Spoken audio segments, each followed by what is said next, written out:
Alors, devenir développeur, ce qu'il faut savoir. Alors, bonjour à tout le monde et bienvenue dans cette nouvelle vidéo de HomeDev. Alors aujourd'hui, je vais vous parler un peu de ce qu'il faut savoir pour devenir ici un bon développeur. Alors, devenir un bon développeur, ce n'est pas seulement, je dirais, développeur web seulement, c'est-à-dire quoi, vous allez seulement vous mettre là à créer, écrire du code HTML, CSS, pour pouvoir ici mettre en place vos sites web. Non, non, c'est pas ça. Pour être ici un développeur web, ça demande ici d'abord du mental. Vous devez penser, qu'est-ce que vous voulez être? Développeur web, oui. Lorsque vous aurez fini votre formation, qu'est-ce que vous allez faire? Est-ce que vous allez postuler dans des entreprises? Est-ce que vous allez travailler ici en entreprise en tant qu'indépendant? Ça, c'est les questions qu'il faut se poser. Est-ce que je vais aller, par exemple, postuler à Google? Est-ce qu'il va aller postuler ici à Facebook? Est-ce qu'il va aller postuler en tant que développeur ici à Microsoft, par exemple? Là, ce sont des bonnes questions à se poser. Et ça, c'est la première chose, le mental. Alors, lorsque vous avez ici votre objectif est précis, ce qu'il faut, c'est apprendre. Oui, il faut apprendre. Et apprendre, ce n'est pas en commençant directement à se lancer dans le code avec, je dirais, du HTML ou du CSS ou du JavaScript ou du PHP ou quoi que ce soit. C'est d'abord commencer par le début. On dit souvent commencer par le commencement. Et ça, c'est vrai. On commence toujours par le commencement. Alors, quand j'ai dit commencer par le début, certains diront, mais qu'est-ce que ce man veut dire? Bonne question. Alors, lorsque j'ai dit commencer par le début, hmm, plusieurs choses peuvent être mises, mais on peut mettre ici là plusieurs choses en exergue. La première des choses, c'est de se former. Oui, il faut se former. Mais comment se former alors? Ne pas commencer par du HTML, ne pas entrer directement dans le code. La première des choses, c'est de commencer par ce qu'on appelle l'algorithmie. Il faut être en mesure de pouvoir écrire des programmes algorithmiques. Bon, quand je dis programme algorithmique, c'est un peu bizarre, puisqu'on ne dit pas ça. Mais ce que je veux dire, c'est je dis ça comment c'est...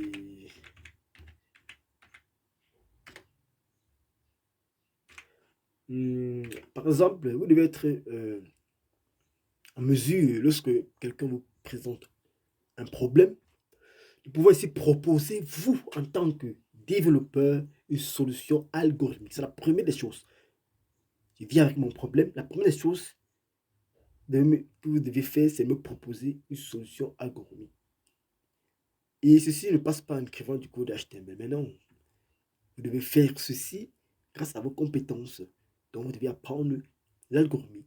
Comment essayer à partir d'un problème réel, un problème de la vie réelle, à un problème algorithmique. C'est ça, c'est ce qu'on appelle le développement. C'est après ces étapes-là que vous deviez penser à du code, peut-être HTML s'il va falloir faire un site web, ou Java s'il va falloir faire un logiciel fonctionnel sur un ordinateur.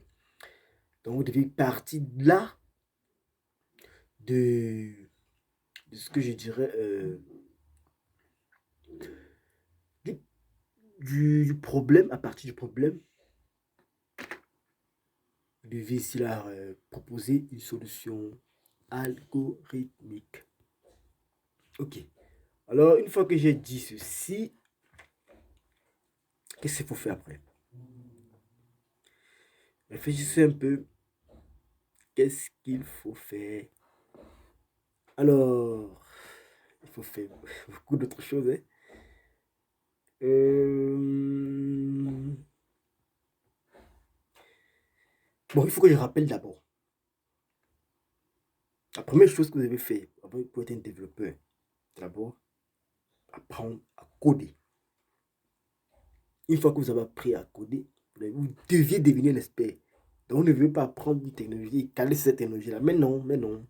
Vous deviez être gagné en expérience afin de devenir ici un expert dans les 10 ans à venir, dans les 15 ans. Cela passe par l'apprentissage, chaque jour, chaque jour, chaque jour. et vous devez réaliser des missions. Alors que je dis réaliser des missions, peut-être certains ne comprennent pas bien. Lorsqu'on est développeur, on peut aussi travailler dans des entreprises, comme j'ai dit plus tôt, ou alors postuler euh, en tant qu'indépendant, c'est-à-dire qu'on travaille à distance avec des entreprises.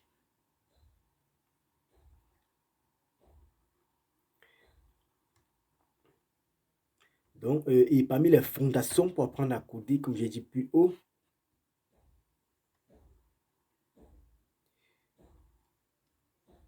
vous deviez apprendre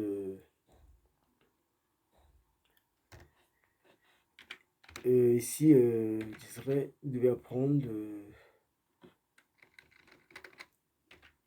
l'algorithmique.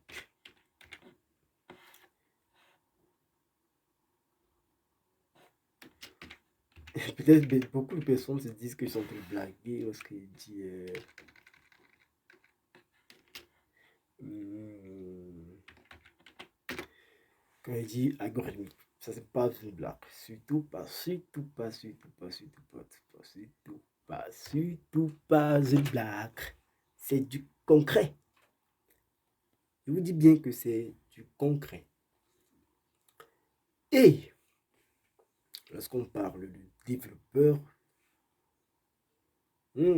développeur, c'est un colle ça sur le nez, sur le front. Je dirais là, ils disent que je suis développeur. Oui, on ne refuse pas, vous êtes développeur. Mais développeur quoi? Il ne suffit pas d'être un développeur web, il ne suffit pas d'être un développeur logiciel, il ne suffit pas d'être un développeur mobile. Il faut avoir là toutes les compétences, ne pas se lancer directement, comme j'ai dit plus tôt, dans le HTML par exemple, ce qu'on fait du web, ou encore ce qu'on fait du web avec lui, avec notamment des frameworks, comme je dirais Ionic, le mobile. Il faut prendre les bases. Contourne, contourne, c'est pour revenir. Il va y revenir. Ok. Alors, il dit qu'il faut apprendre les bases, c'était me regarde. Mais pourquoi il est tout là? Mais non, ça arrive. Calmos. Et parmi les bas, il y a beaucoup de trucs. Bon là, soyons sérieux maintenant. Je vais vous donner là toutes les premières étapes lorsque vous voulez apprendre à coder. C'est-à-dire que lorsque vous voulez devenir un développeur informatique, que ce soit un développeur web, que ce soit un développeur logiciel, que ce soit un développeur mobile. 1. Il faut se lancer directement dans le code. C'est-à-dire qu'on ne pas commencer directement avec le code HTML. Il précise, c'est pas vous dire HTML, CSS, PHP, C++, Java. Au début, j'ai dit, c'est le mental d'abord. Pourquoi je veux devenir développeur? C'est d'abord la question à se poser. Est-ce pour avoir des bénéfices à la fin du mois? Est-ce pour travailler en tant que développeur dans une entreprise de logiciels? Est-ce pour me lancer seul en tant qu'indépendant? Est-ce pour créer mon entreprise de développement? Ah oui, il faut se poser toutes ces questions-là. Une fois que ces questions sont bien posées, sans doute vous serez à l'art en mesure, votre mental sera prêt à affronter tout.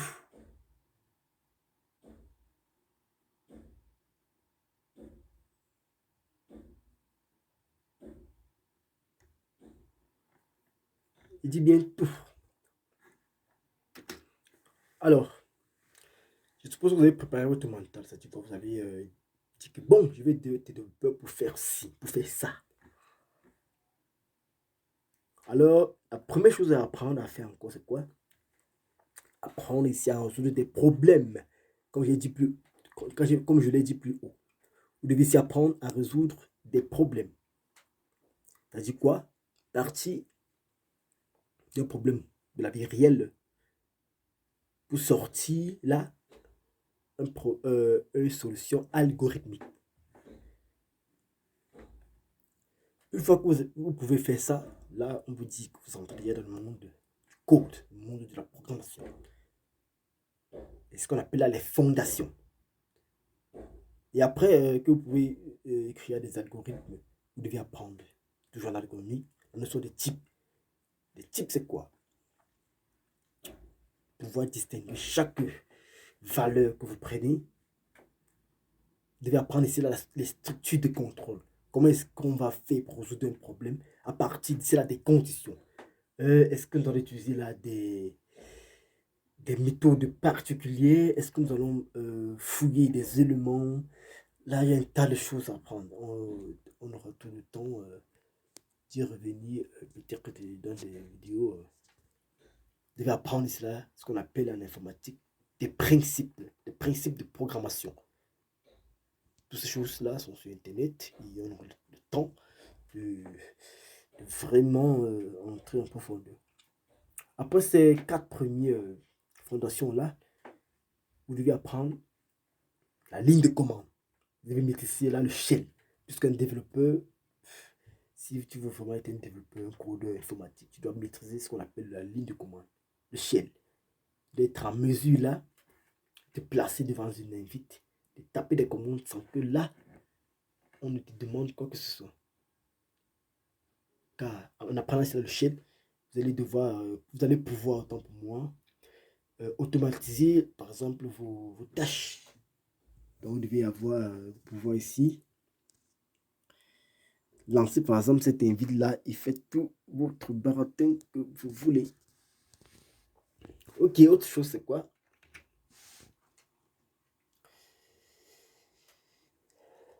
Vous devez apprendre aussi durant vos fondations à maîtriser un étude de test.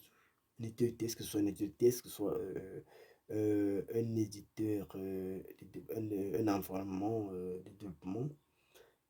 Ça peut être, quand il parle d'études de test, il fait recours par exemple ici à des IDE ou encore des idées simples.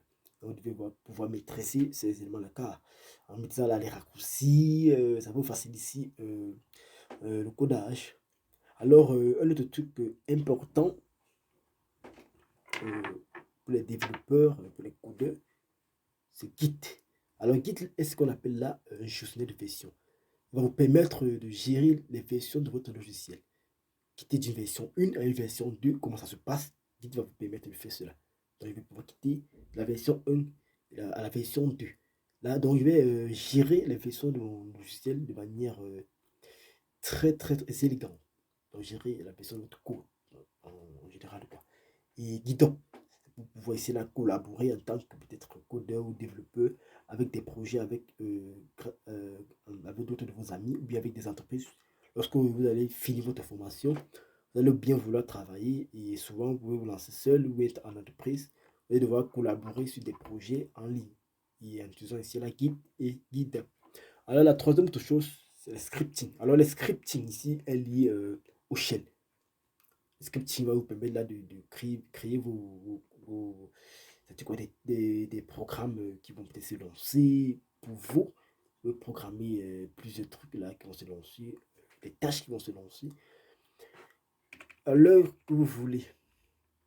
Ça, c'est un peu ce que je voulais qu'on aborde aujourd'hui. Et je pense que ça va vous aider, quel que soit le cas. C'est très important lorsqu'on veut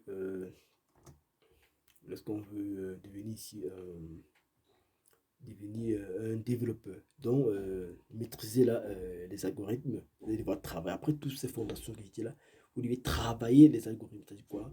À chaque fois, vous deviez résoudre des problèmes algorithmiques. Parce que lorsqu'on est développeur, ce n'est pas seulement créer des pages web. Non, non, non. Vous devez résoudre des problèmes. On peut vous donner un projet qui va vouloir résoudre un problème précis. Et là, il va falloir que vous ayez des compétences algorithmiques. Comment est-ce que vous allez faire pour résoudre ce problème avec de la logique? Quelle logique sera derrière votre application, que ce soit une application web, une application mobile ou une application logicielle. Il y a toujours une logique qui se cache derrière. d'adhérer une application. Et grâce à vos compétences, votre expérience dans la solution des problèmes algorithmiques, vous serez en mesure là de, de résoudre le problème de votre projet sans vous gêner. Et bon, quand vous aurez mis ces bases, quoi, ces fondations-là, est ce qu'on appelle la discipline. Vous devez choisir une discipline. C'est vrai que parmi les disciplines, nous avons ce qu'on appelle les front-end développeurs. Je vais parler de ça dans le cours, dans un autre cours. Bon, c'est déjà prêt, il me faut juste le diffuser. Euh, les différentes disciplines, vous pouvez vous lancer, vous spécialiser si vous voulez, soit en front-end development, c'est-à-dire que vous serez là juste à développer des parties visibles par les utilisateurs. Back-end, back-end, c'est celui-là qui va se charger toujours de la logique. Vous voyez, la logique, crée pas de logique. J'ai parlé précédemment de l'expérience, de l'expérience de la résolution de problèmes algorithmiques. Et lorsqu'on parle de développeur back-end, celui-là doit être assis en algorithmique parce qu'il va résoudre des problèmes. C'est lui qui va faire ce qui se cache derrière. Lorsqu'on clique sur un bouton d'inscription, qu'est-ce qui se passe derrière? Quel est le processus qui est mis en exergue? C'est ce qu'on appelle le back-end. C'est le développeur back-end qui va gérer ça. Le DevOps, bon, c'est celui-là qui va gérer de manière générale l'application, son déploiement sur des serveurs en ligne, ces serveurs en local. Bon, ça c'est un peu de manière globale le rôle du développeur DevOps. Bon, dans d'autres vidéos, nous en parlerons plus. C'est un peu ça. Bon, ça, c'est tout ce qui est dit là, ça c'est côté web. Hein. Alors, pour aussi devenir un développeur mobile, c'est-à-dire qu'on va développer des applications mobiles. Et comme par les applications mobiles, il y aura toujours une interface utilisateur, il y aura toujours de la logique derrière, du back-end. Et aussi ce qu'on appelle des. Vous pouvez devenir un développeur de jeux vidéo. Avec, si vous avez maîtrisé bien ces fondations-là, vous pouvez devenir un développeur de jeux vidéo, un développeur de logiciels, un expert avec votre expérience, bien sûr, en- dans le domaine. Bon, c'est un peu ça. Je pense qu'on a beaucoup parlé là. Et on se retrouve dans une prochaine vidéo pour continuer avec notre formation développeur web en 6 mois, comme je l'avais dit. Ne vous inquiétez pas, la formation arrive. C'est juste que j'étais un peu surchargé par le travail. Et tenez-vous tranquille. Nous allons arriver. Vous serez des développeurs, des programmeurs, des codeurs excellents. Ciao!